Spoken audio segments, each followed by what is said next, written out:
এই মধ্যে খুব মানে অ্যাসিডের প্রবলেম হচ্ছে। আর আমি অ্যাসিডটা যখনই হচ্ছে বুঝতে পারছি ভীষণ ঘামতে থাকছি, আর মানে শরীরটার মধ্যে খুব যেন একটা দুর্বল উইক লাগছে, ভেতর থেকে নিজেকে খুব দুর্বল দুর্বল লাগছে। আপনাকে দুটো প্রশ্ন করতে পারি? হ্যাঁ বলুন। আপনার কি কোনো খাবার খাওয়ার পর মুখটার সাথে সাথে টক হয়ে যায়? হ্যাঁ, মুখটা একটু টক হয়। এই ধরুন দুপুরে যে খাবারটা খেয়েছি, বিকেলে হালকা হয়তো কিছু টিফিন করেছি, কিন্তু এখন ছাতিটা মনে হচ্ছে যেন জ্বালা জ্বালা করছে। বেশ। আপনার ওপর পেটের মাঝখানে কোনো ব্যথা বা সমস্যা অনুভব করেন?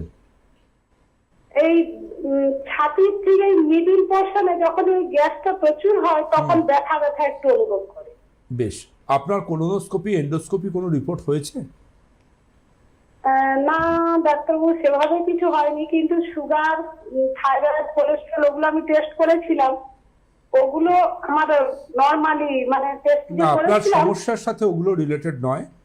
আপনি একটা কাজ করুন, আপনার এই জেনে রাখবেন, এই খুব গ্যাস বা অ্যাসিড হলে খুব ঘাম হবে না, অ্যাসিড রিফ্লাক্স হয়ে মাঝরাত্রে মুখে টক জল আসবে এবং যা খাবেন মুখ টক হয়ে যাবে, চা খেলেও মুখ টক হয়ে যাবে, এবং ওপর পেটে এপিগ্যাস্ট্রিক রিজিয়নে টেন্ডারনেস থাকবে, জ্বালা থাকবে, হার্টবার্ন থাকবে, এগুলো অ্যাসিডিটির কারণ।